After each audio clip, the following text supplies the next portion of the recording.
since I was old enough to vote, I've never voted for a commissioner from my district that won. So the people that want to do completely away with propane, what are they going to use in replacement of propane? Question. That's a good question. Good question. Okay. And they don't want coal, they don't want natural gas, they don't want nuclear. And so their options is getting real damn slim where they're going to get the electricity. They can go to the market and get what they want, but it has to be produced and supplied by somebody. Why are they so concerned with putting wolves in the West? You erode your private property rights. They erode that. What else do you stand on in this country? I'm down in southern Colorado, and we're going to get to meet some amazing rural people. And we're going to find out from them what it's like to live in a place where your vote really doesn't matter, where the population around you votes things in that you have to deal with, such as the wolf reintroduction.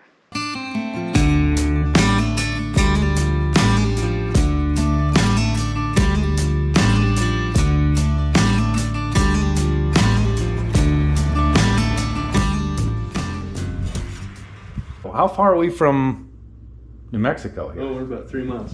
3 miles from New Mexico. So we're down south, and I'm here with Nate and Laura. We're just waiting for Steve, who's the owner of this ranch. Steve's dad, grandpa homesteaded. I don't know if it was this place. It's the north end of this. Oh, okay. Right here. And I just looked at that.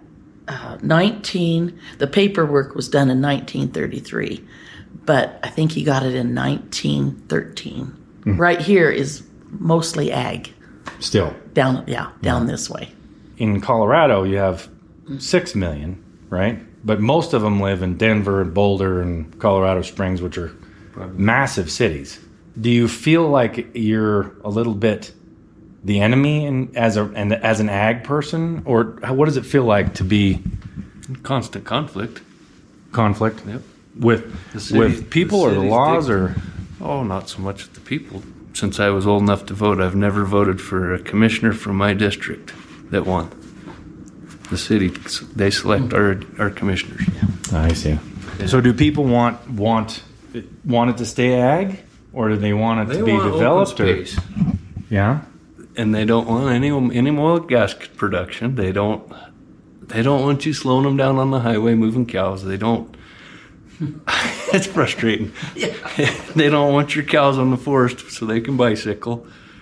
That's the feeling. Most of the folks, when you talk to them up there, it's a different story. You can get along fine with them. I mean, it's frustrating though. It feels like you're always fighting, trying to keep things the way they were. Or keep doing what you're doing. Yeah. Fighting to do what you love to do. So do you love it? Oh yeah. You love ranching? Yeah. Yeah. Yeah. Because you've been ranching all your life? Well, since I married Steve, almost all my life. Yeah. Which was, how many years ago was that? Gonna be 50. Wow. Real soon. Awesome. So. That's fantastic. Yeah. Well, it was good to meet you. Have fun in town. Yes, I will have fun. She's got to go about 40 miles away to town to get groceries and stuff? Yes. How often do you do that? Maybe twice a month. I try to wait as long as I can. So you got to have a big freezer and exactly lots of refrigeration. Storage. Mm-hmm. Yep. Storage and refrigeration. And that's right. Well, that's we'll have a fun trip. Thank you, Trinity. All right. I did. Yeah, we got you halfway surrounded now, so that's right. You have limited place to run. I'm used to that. I'm married. And you don't live in a hogan? Nope. So you were saying that your family's been here for a long time? Yeah, since probably the 1880s. 1880s, huh? It's kind of funny if you, General Custer met the wagon train they were on in Kansas and told them to go south.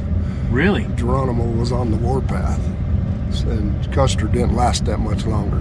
Oh, okay.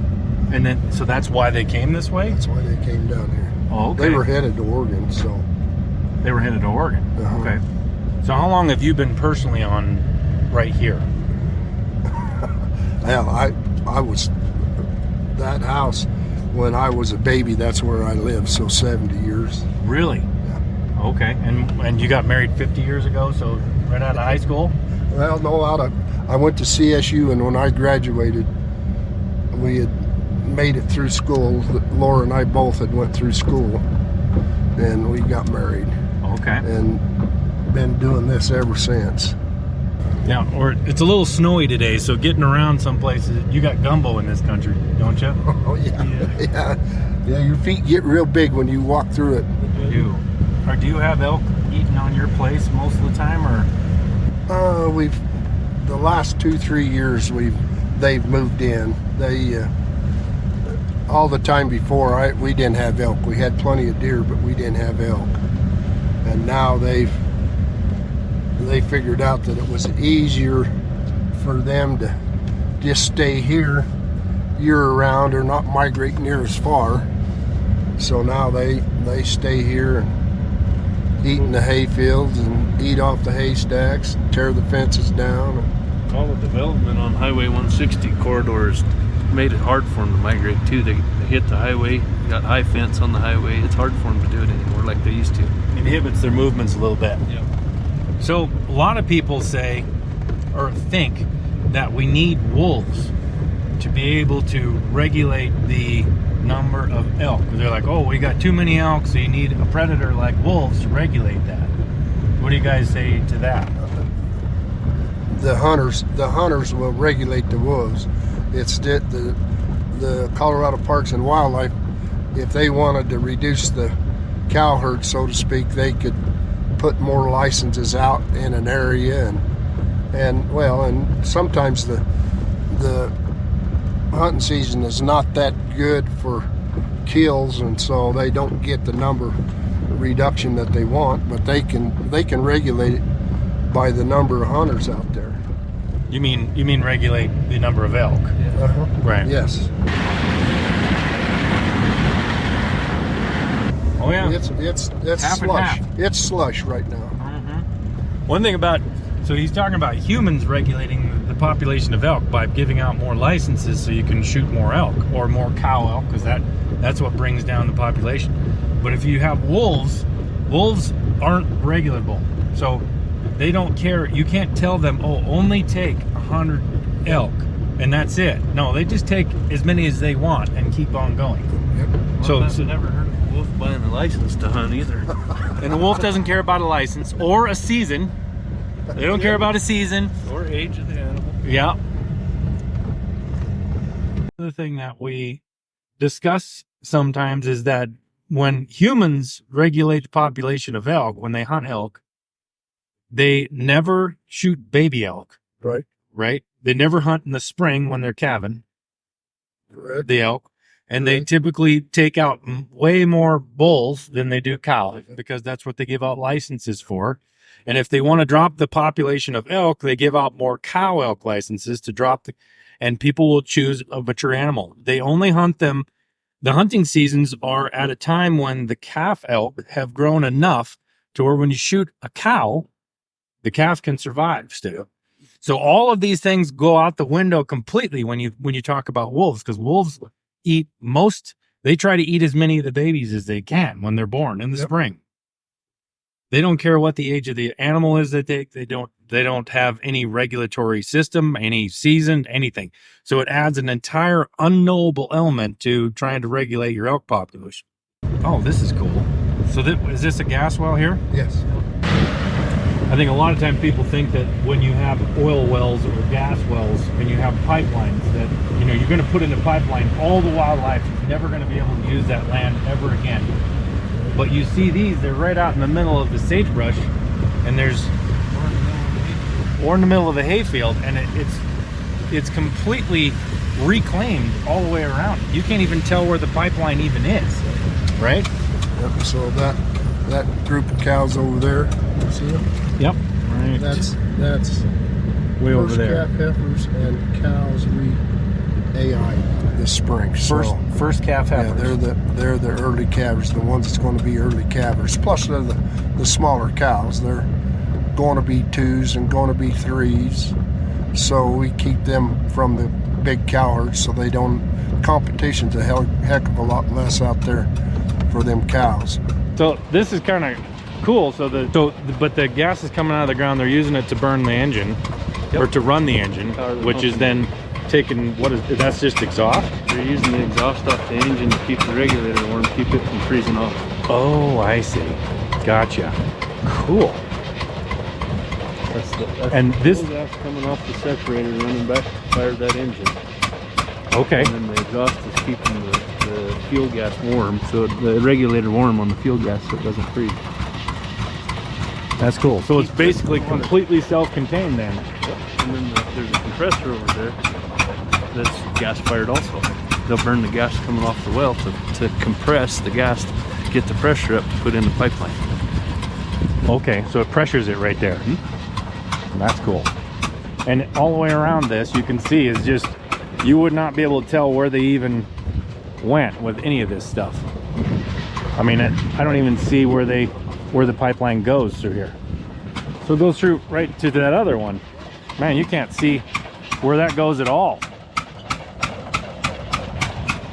And I suppose you have wildlife right here, right? Right in these fields. Eat on that haystack. Eat on the haystack that's right there. And so where does this gas all go? This is natural gas, right? Yes. It ties into the Williams gas field, so I don't know where they. It's Harvest Midstream. It goes to the Ignacio plant. And- It goes through the cryo plant.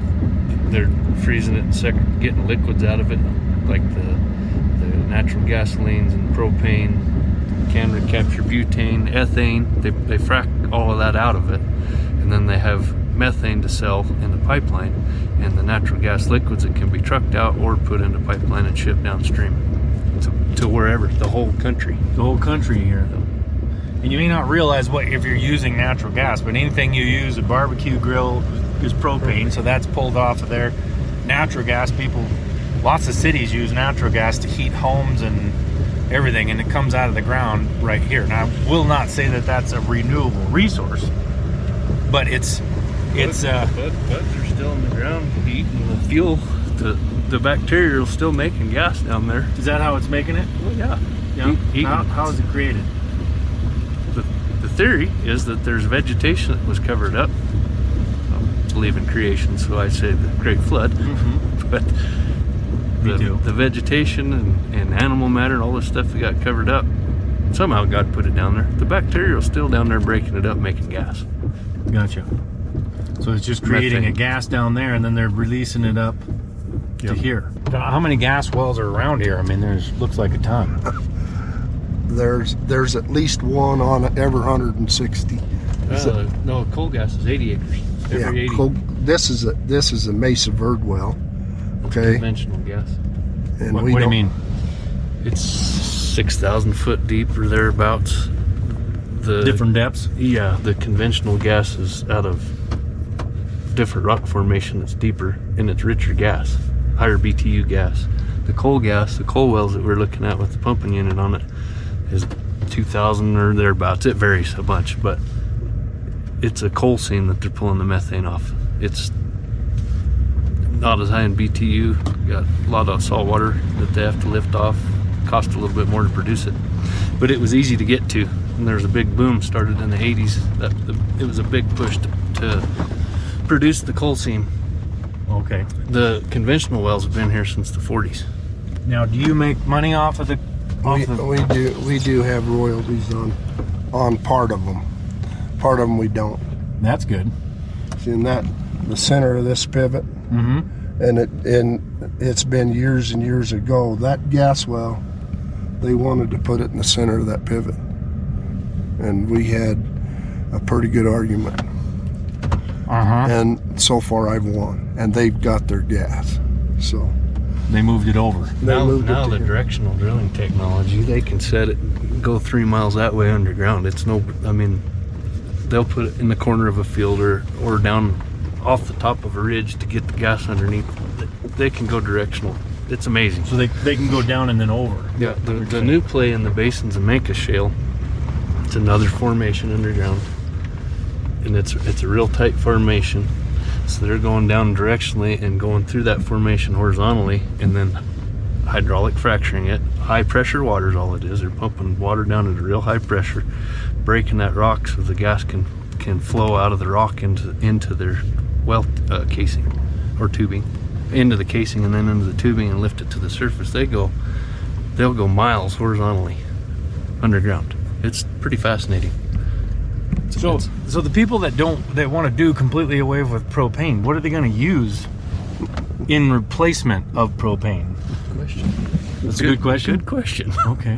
I've always wondered that. I'm like, we use propane and natural gas to heat and create power and tons of different things in like whole cities. So what would they, just electricity is what they're thinking? Where's it come from? Where does it come from? I don't know. We don't even have enough electricity now. I mean, they use natural gas to produce it, coal to produce electricity, water, nuclear, and they don't want coal, they don't want natural gas, they don't want nuclear. And so their options is getting real damn slim where they're going to get the electricity.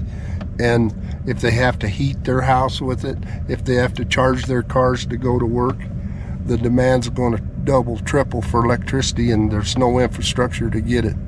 It's not a good scenario. Oh, that's okay. We'll just cover this entire land with these humongous, hideously ugly windmills, right? Right. Which today would be producing 0 because there's no wind. Solar panels wouldn't be doing too good today either because it's pretty cloudy. Yes. And when you take out God's solar collector, that grass right there, man can never get that efficient, and cover it with artificial solar panels to supply the grid. I don't know how good that's going to work. Well, Okay, putting a solar panel on your house, producing it at the where the demand is needed, but supplying the grid. Yeah, you could do a little, I guess, in certain places, but you can't go. We need all of it, all of it. And the more natural, renewable stuff, the better. But we can't. We're just cutting our throats.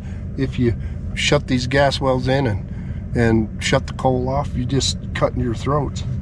well, you look at that, how big that well is. You got 2 wells here, and they're covering what, probably an acre between them. Half an Maybe acre 2. at the most, if you're saying that.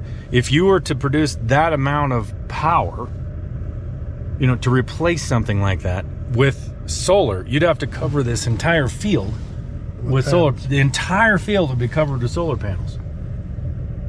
That doesn't, I mean, just from an environmentalist standpoint, that doesn't make any sense to me.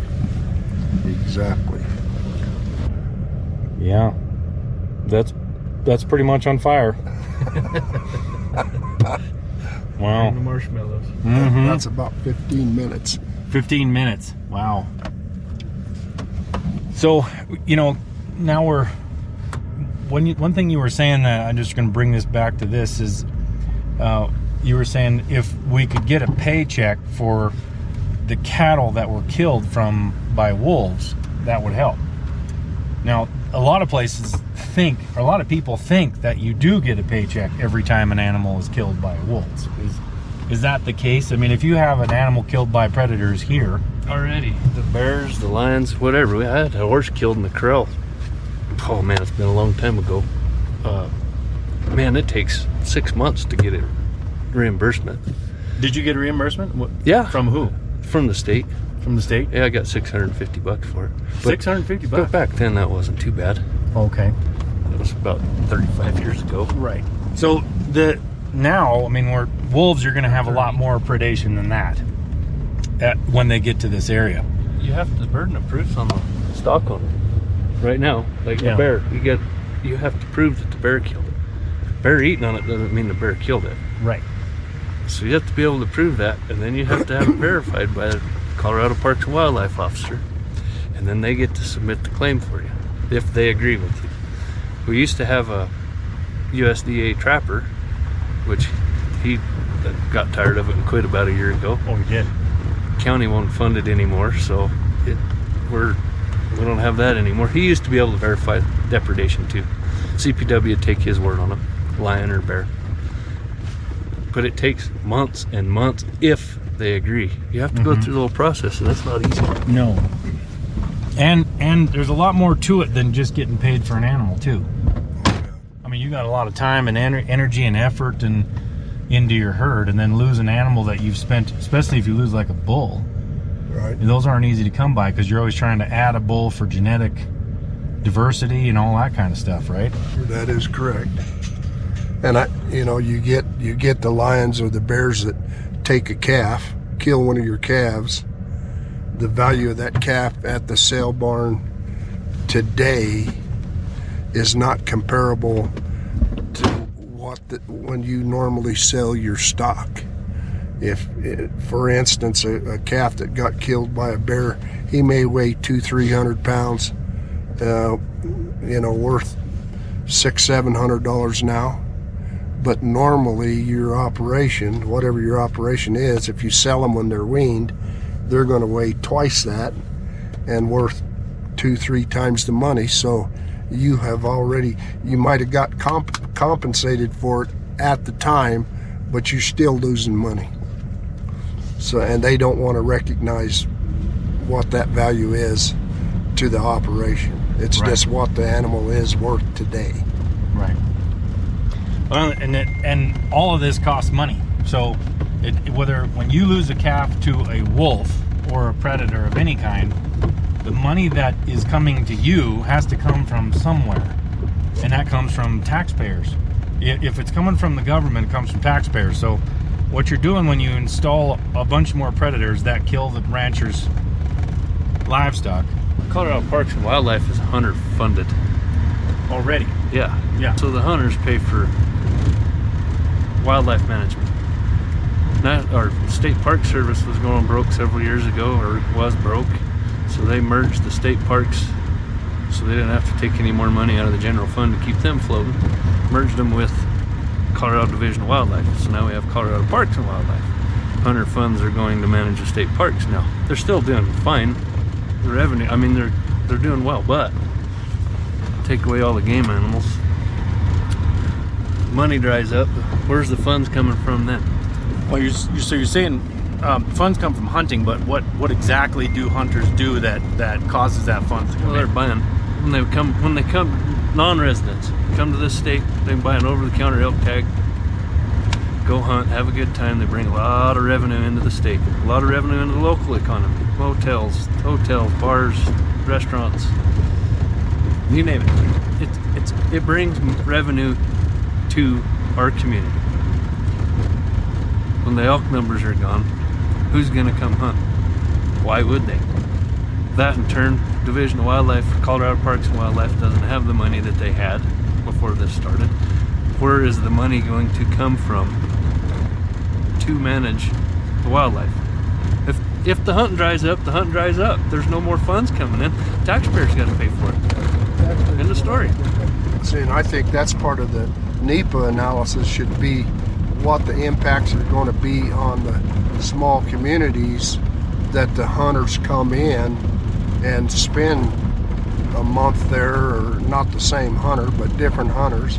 They use that locality for headquarters to hunt out of, and they eat, sleep, buy gas, groceries, whatever. So they haven't even calculated what that cost is going to be to those little communities. They didn't follow EPA's process, the NEPA process, EIS, 10J rule. It's still a gray area. I think that the people that in Denver that go to the Rocky Mountain National Park and view the wildlife, the moose, the elk, I mean, they're thick up there, but the wolf's going to get to there too. They have a devastating effect, and by the time they realize that that their vacation home or getting to view the wildlife is gone, it's way too damn late. So you guys make tons of money ranching, right? I mean, all the money. Just rolling it. Oh, absolutely. This. That's what people say. Yeah. Yeah. So this is a common thing that I hear, that, well, you're being able to use public land for nothing, and You're getting all kinds of subsidies from the government to pay you to, you know, so you're getting rich on subsidies. I hear this all the time, about every third comment. How many subsidies from the government do you get that pay you for doing nothing? Very few. For doing nothing? Yeah. None of them. No. So most of the subsidies are because you lost something, right? The drought deal, that they have helped us a bunch with the drought, but I mean that's about the size of it. Now, and so is that with cattle, mostly on the farming side? Both. So they do have subsidies down here for the cattle side, because they don't. Montana, it's like nothing for cows.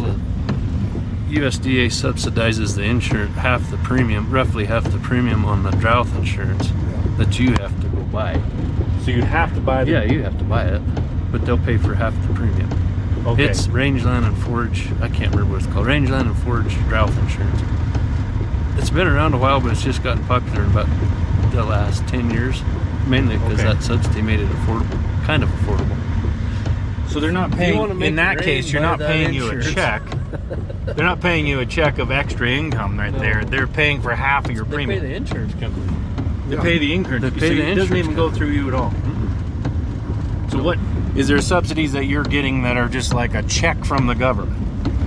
Oh, man. Oh, in 2020 we got one because of the cattle market being impacted because of COVID. Oh, yeah? Yeah, the COVID deal. They sent money to us during the COVID. But, I mean, it's like COVID. You can't stop. You couldn't stop. You kept going, whether you got sick or not. It doesn't stop. Right. Now, ranching, it doesn't matter what the weather is like this, or if it's nice and sunny, or it doesn't matter. Every single day you have to be out here feeding those cows and taking care of them, right? Yeah. Right. This is Nate's place. Okay. You can see pretty good at that. And this is your place here? Yeah, this is where I live. Your family place? This is my wife's house. Oh, okay.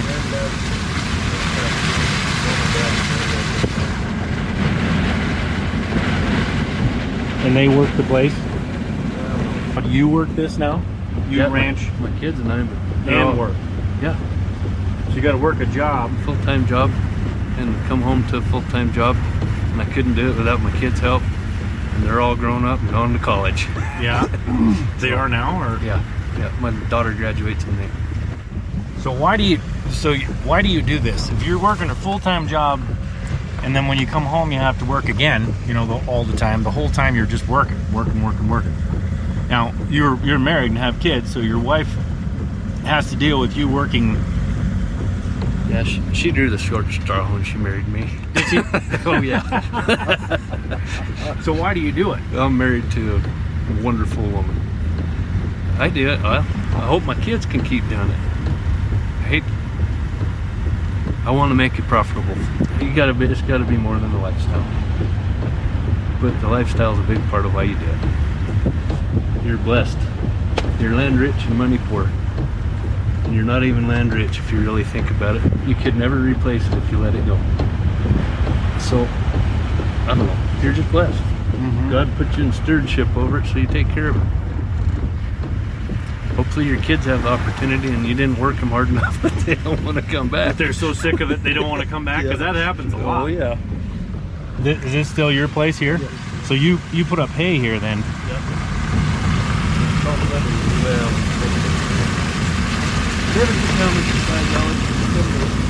Probably the point of that hill right there is New Mexico, Oh, or close to it. okay.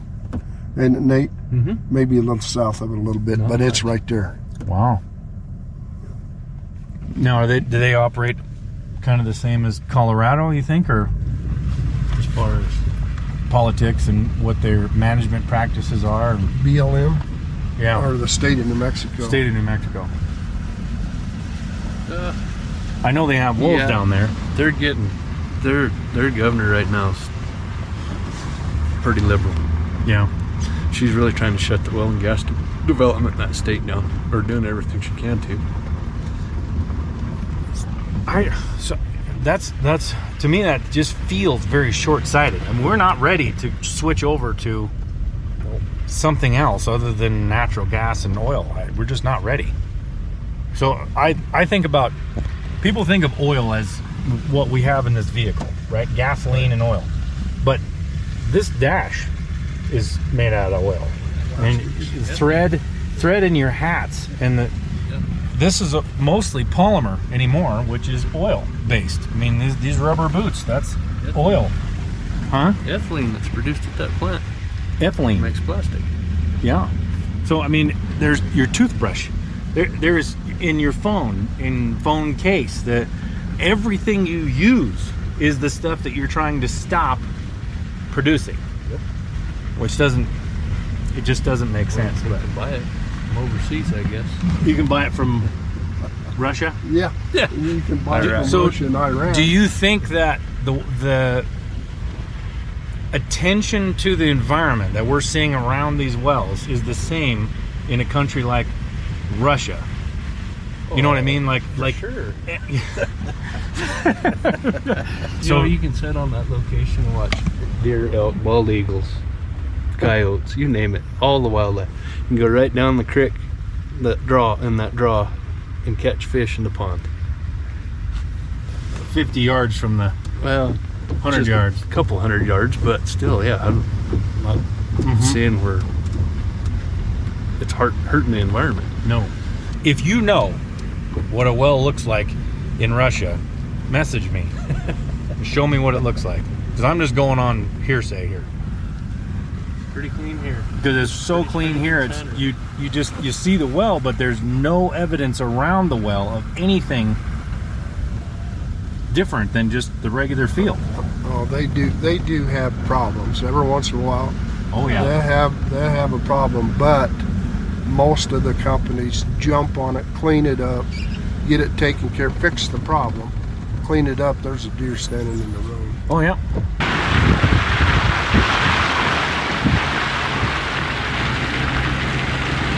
Yeah, the fence around the hay here is tall, so the deer can't get in there. Is that a deer fence though? Yes. Because a deer fence usually means that they can get right in and out of it. I'm trying to keep them totally out of it. Oh yeah. I was joking. The fences that I make, or that people around me make, that are supposedly deer fences, they just go right through it and back out. They don't even worry about it. These families have been in the business for 100 years. Yeah. Better. Still the same families. On this county road, just a lot of the this people. property south. Yeah. Wouldn't you say, Nate? Oh, yeah. Yeah. Mr. Jones. Been ranching for. Well, he was here. Well, I can't date it, but early 1900s probably. Yeah. On Nate. 1800s. Yeah, that's a long time, and it's sad to see places like that dealing with the same financial trouble that we're talking about, that you have to struggle so bad, and discussing having the kids take over. That used to be kind of a foregone conclusion with ranching and farming. Your kids would take over the ranch and farm, but right now there's a lot of those kids aren't coming back to the ranch. Either they see their parents stressed out all the time and how much they have to work, or they see other people. They see what other people do. You know, they have vacations and things like that, and they're like, well, I want to do that kind of stuff, right? I mean, you were saying it's almost not worth it just because of do you mean like the stress of it, or the overworking, or? Well, it's not just the work. My kids know how to work. There's not a whole lot of reward financially. Yep. It's- Finances are pretty tough. It's real hard to. The same opportunity you put in, whoever you work for, you can make 2-3 times the money in half the time in town as you do out here on the farm, and it's the reward they've got to want to do it in order to be successful, because if they got to spend 12 hours or 16 hours today, you can't not do it, because you got the same 16 hours tomorrow plus what you didn't do yesterday. You know? And all the risk. And if something bad happens, it's on you, right out of your wallet. And When you're working for somebody else or doing something else, the risk is different, you know? and the financial cost where your fertilizer's costing you $1,000 a ton, and you put on enough to make your crops produce. If you don't irrigate it, if you fail, the loss alone on that could bankrupt you. You don't have room for error, Right. or much error. You don't have $1 million in the bank waiting just in case you have a problem or... Yep. Yeah. Now, do you have kids? Two. Are they on the place? Or? Matt is running that operation. Matt is Nate's age, Okay. and he's pretty much taken over. I help. My retirement, I just don't take a paycheck anymore. I get my Social Security check, $900 a month. Right. That's you're really rolling in the dough, huh? And that's you don't take a huh? His youngest son he put together his own place in San Luis Valley. He Yes. moved over the hill over Wolf Creek Pass. How did he do that? Put together a little business in the energy industry. Got his feet going and running with that, and used that to buy the farm. So you got to go outside of the ag world to afford to get in the ag world, He right? did that with lots of sleepless nights and very, very long days, and a very understanding wife. Yeah. Mm-hmm. That's Yeah, you got to have an understanding wife, or that doesn't work because you can't put in 18-hour days all the time for years and expect to have a family life that's that you're there all the time and available. And so the reason you don't take a paycheck from the ranch is because there isn't enough there for more families to support you all, right? Well, there probably is, but he can hire people that help him that can do way more than I can do. I see. I mean, I know what the hell to do, but getting it done's a whole different deal. When you get over 70, you'll understand what I'm talking about. Yeah. Okay, so this is where you raised your kids right here. Yep. Okay. And how long has this been here? 78 till Okay, now. 78. Okay. Does somebody live there now? No. No. We still have stuff in that house that we haven't moved to the. Yeah, that's typical when you move. Some of the stuff you don't even know you didn't have, right? Yeah. So this is all yours here? Yeah. And this is the original property. This is the original homestead, yeah. Okay. Is it 160 acres or? It is 160, but it's all 40s connected. Okay. Instead of a square 160, it's like an L. Okay. most of those homesteads were that way. L's or T's. L's or T's, huh? Not in one big chunk. Yeah. Yeah. And so that house is where my dad and uncle grew up. Okay. Okay.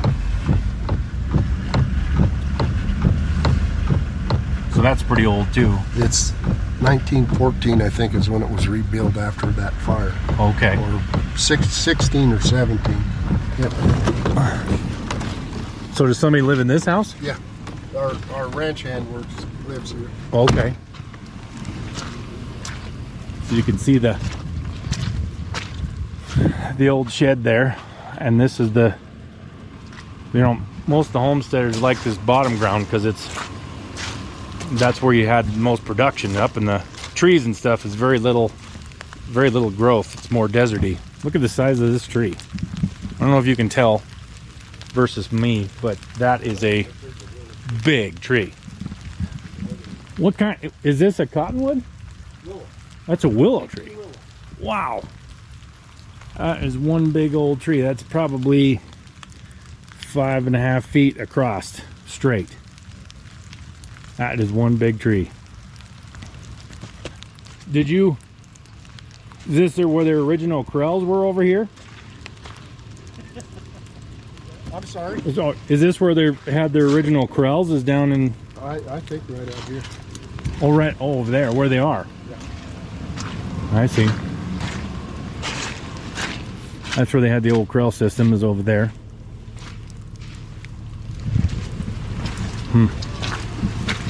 So there wasn't any power here No. back then. No.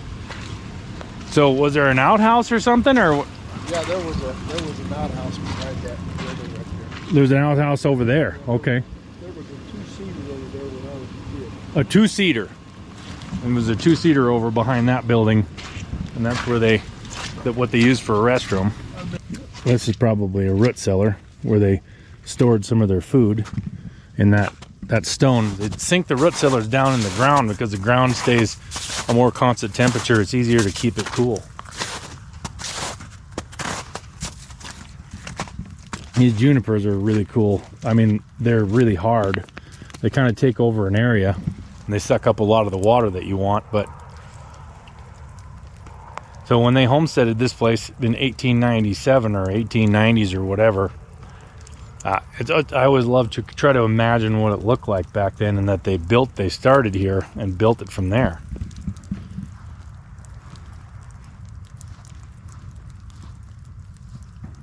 And they said this road connects back to where we started from, but right now it might be a little impassable. We might get stuck if we go down that one. That little fenced-in area, Yeah. that was my grandmother's garden. Oh, that was the garden. Okay. Wow, that's a big garden. Oh yeah. Well, I mean, they had to live more self-sustaining, so they had to raise a lot of their own vegetables, right? yep. And she was good at canning, and this deal right here, and it's collapsed now, but was a cellar, just underground cellar. I kind of She'd figured that's what it was, store fruit in it. and just with no refrigeration, they had to can a lot of stuff and keep it good for the winter. And Meat, veggies, fruit. this is where you had to go to get your food out. Built with just rocks. Very cool. They had an orchard right here. Oh, okay. Yes. Apples and plums, and that's all I remember is apples and plums. In this whole pasture here? Yeah, well, it was the trees down there are the bottom ones, and Okay. there was several trees in between them. And they just died. Yeah. We have pictures of my granddad and grandma with their cattle out here, and they had roped them, doctoring them. But it shows that mountain range right there that we can't see, and there's not one house in it. Really? What year was that, you think? Oh, well, he was still alive, so it was before 1914. Oh, okay. Okay. Most people wouldn't last doing what you guys do just because of the fact that it's a 24-hour day, a constant job. It's every single day. How many vacations have you been on? Have you been on a ton of vacations over your life there, Steve? I take vacation on the mountain checking cows. Do ya? That's your vacation? Yep. Uh-huh. And people don't... Or it used to be. We do enjoy Phoenix. Oh, yeah? Okay, I mean Well, it's you've done that twice in your whole life. maybe 3 times. In 50 years, he's gone to Phoenix twice. Snowbird. He's a regular snowbird. He's a regular snowbird, that's right. It's pretty nice though when you get out, when you leave this kind of weather, snowing and wet and cold, and you get down there and it's 55 degrees in the morning and 65, 70 in the afternoon. It's pretty nice. It is pretty nice, yes. So those buildings, this is where the train station was right here. And back before we had vehicles, now we just take for granted we have vehicles and roads. So, it's really easy to travel back and forth and everything. But back in, 100 years ago or 70 years ago or 50 years ago, the vehicles we had didn't transport us that quickly. So a lot of it was trains. I remember putting a penny on the railroad track and smashing it. Wayne Lee was the fireman in the last run of 1972 from Okay. Chama to Durango. The last, in 1972. Yep. Yeah. Well, this was the narrow gauge. We had the narrow gauge train, so it wasn't Oh, so it couldn't go on the regular tracks then? exactly, but it would transport. They would ship cattle on the train from here to Alamosa and then put them on the other train. Okay. The reason the wolf got introduced into Colorado was because of a vote.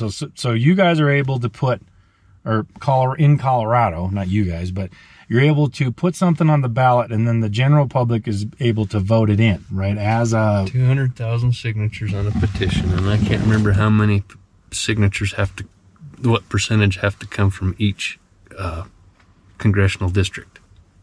Okay. So you have to get 200,000 signatures on a petition to put it on the ballot, and then it has to go through the titling process. Once it gets past that, here we are. Uh-huh. So can you put something on the ballot now that reverses what they did? If you can get support and have enough money. It costs a lot of money to get 200,000 signatures. It does. And advertise or try to educate the public to what really the wolves would do, the impact of the wolves versus no wolves. That's a tough deal to educate the big cities. I mean, the most of the country people know that the wolves are a deadly combination. They're an apex predator in direct competition with food, is what it boils down to. Yep. And a direct competition to humans. Yeah, with us. Yeah. For food. With at us the end for of the day, whether you're making money off of it or you're eating it, it's you're competing with them for food. It's not a fear of the animal, and it's not a hatred of the animal. The animal's just being the animal. It's what they compete against. It's hardships that you're going to have to deal with that you didn't have before. That's the problem.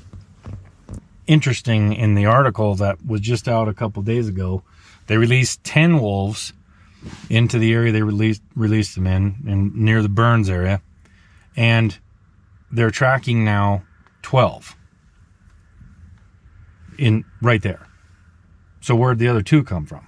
Well, the 2 that they'd collared in Walden already, or oh boy.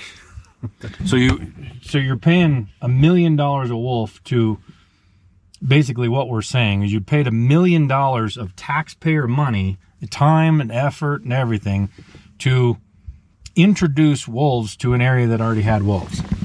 Wonderful. Yeah. And they're going to read signs and stay on the west slope and not eat domestic stock.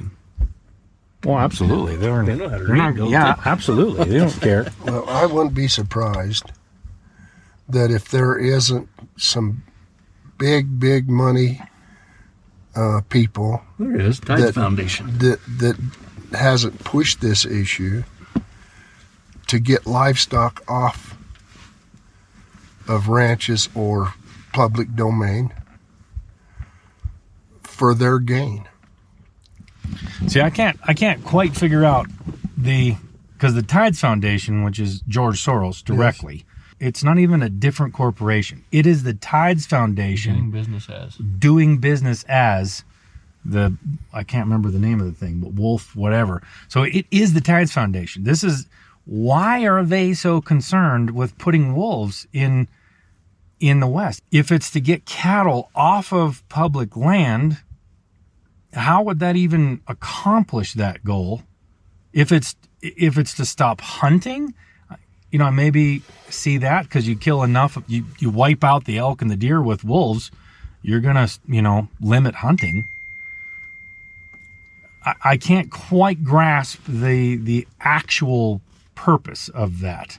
The Tides Foundation is a completely political organization, so they're. I hear you.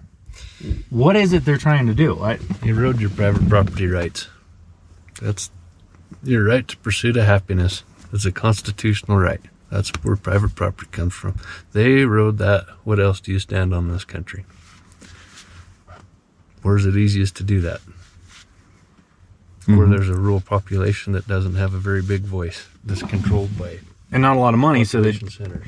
Right, not very limited money. Limited resources, financial resources. Yeah.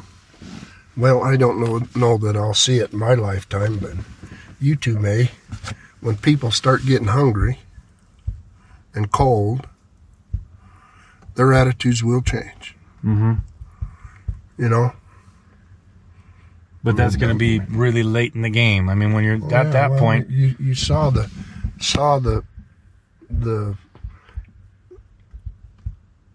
stuff from what my folks had to do to survive. Okay, can grow their own fruit and vegetables and can it. They can beef, whatever, wildlife. They would can it so they could, because they couldn't store it.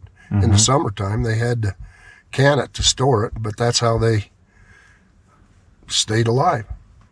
That's how they survived. They did go hungry. They knew what it was like to have an empty belly Yep. and a cold house. They got warm twice, once chopping the firewood and once burning it. And third time put hauling the ashes out. Yeah.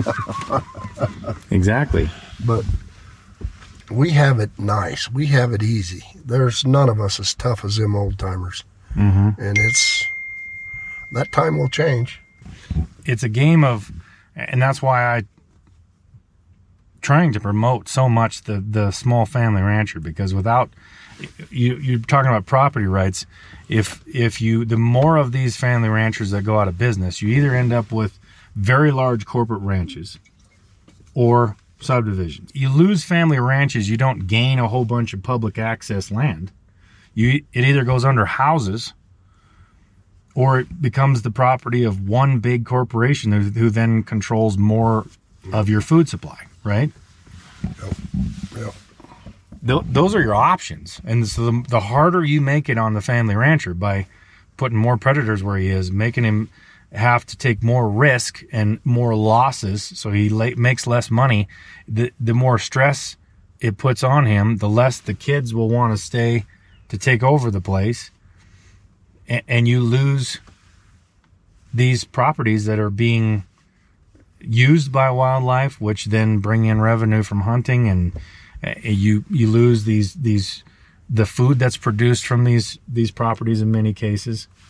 It's just a long-term bad idea, but for some reason this is if you can avoid thinking long-term, the rancher is the enemy. I don't know how, but well, they have educated, or really it's a lack of education, but they have tried to put all of the problems, greenhouse gas on cows. The farmers are doing this, doing that. They're contaminating this, contaminating that. All the while they're having their bellies full. They don't have to work with their hands to produce their own food. They can go to the market and get what they want. But it has to be produced and supplied by somebody. They don't understand that equation. No. And that I think that's a total lack of education as far as our country is concerned. We educate them on gender or the lack thereof, but we don't educate them on where the food comes from in the grocery store, so they can say agriculture is one of the main problems of the world and not realize that every single thing they eat from the grocery store comes from agriculture. Yep, that is correct. So that's a sad thing to see. But, well, thank you so much, Steve. And you guys have been great showing me around and discussing some of the issues that you guys have down here in Colorado. And they apply to basically every ranch, but it's kind of unique right here because of, where they've put the wolves, and that you're going to be dealing with another factor here pretty soon that you haven't had to deal with in 70, 100 years, something like that. I don't know when the last wolves were here, but you'll have to deal with them again. And those are big questions.